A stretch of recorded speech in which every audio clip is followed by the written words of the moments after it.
So, you want to become smarter? In many parts of the world, people are told it takes 12 years of school, 4 years of college, and maybe even 6 years of graduate school to truly achieve intelligence. But often, what you actually achieve is unemployment. That's not a joke. The silver lining?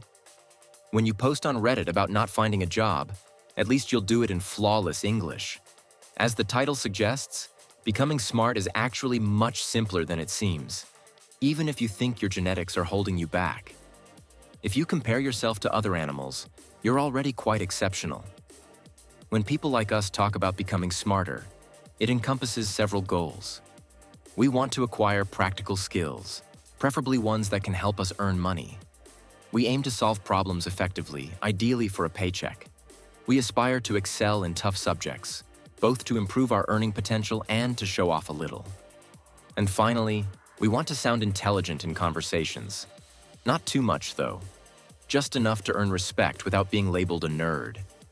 The challenge is, most advice online is either too vague and philosophical, helpful only to Oprah or Socrates, or overly specific.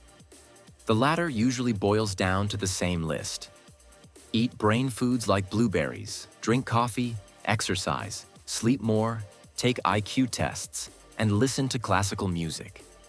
These tips may sound appealing, but at some point, you need to actually learn things. Besides, history shows that even geniuses have managed with as little as 2 to 4 hours of sleep per day.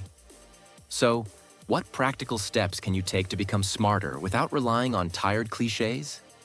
The answer: read. But what kind of reading? Fiction can help you read faster, expand your vocabulary, and even make you feel like you have friends if it's dialogue-heavy. However, many jump straight into non-fiction, which is excellent for acquiring knowledge to drop casually in conversations. For instance, by reading a history book, you can come across as knowledgeable. The trick is not to overdo it. For example, instead of correcting someone with, "Well, actually, evolution isn't linear," you could say, "It's fascinating, right? I recently read that humans and chimpanzees evolved side by side rather than directly from one another." This approach makes you sound smart and approachable. The key to being both knowledgeable and likable is sharing what you know without making others feel dumb. People will respect and learn from you, which further reinforces their perception of your intelligence. So, where do you find the right books? It's easy. You don't need to stick to the usual 5 recommendations everyone talks about.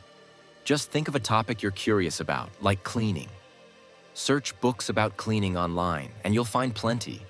Sometimes books cost money, but hypothetically, if you stumble upon a certain website, you might find ways to access them for free. Once you have the book, you'll not only gain interesting conversation starters, but also learn practical skills. However, to truly master a skill, you need to practice. Without practice, your brain dismisses the knowledge as useless. Interestingly, you only need to learn about 20% of a skill to master 80% of it. This is called the learning curve. Progress is fastest at the beginning, but it requires action. You don't learn to tie a tie by watching tutorials alone. You have to tie one. Similarly, reading about cleaning is more effective when followed by actual cleaning. If you can't practice a skill immediately, visualization is a powerful tool. For example, reading about jump-starting a car may not be actionable if you don't have 2 cars at your disposal. Instead, imagine the scenario step by step. This tricks your brain into believing you've used the knowledge, making it easier to recall. The person who memorized the steps but didn't visualize them will likely forget when the situation arises.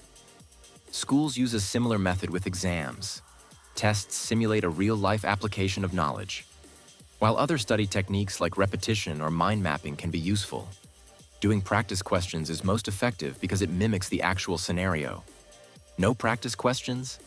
Make your own and raise the stakes in your imagination. Pretend you're hanging off a cliff, and your survival depends on naming the parts of a cell. To summarize, becoming smart is about making knowledge practical. This is why textbooks are the gold standard. They provide pure information and plenty of practice questions. While not as entertaining as YouTube, they offer unparalleled depth. For those willing to challenge themselves, there's always a chance you might accidentally discover free textbook resources online. And before you do that, don't forget to subscribe to this channel to support future content.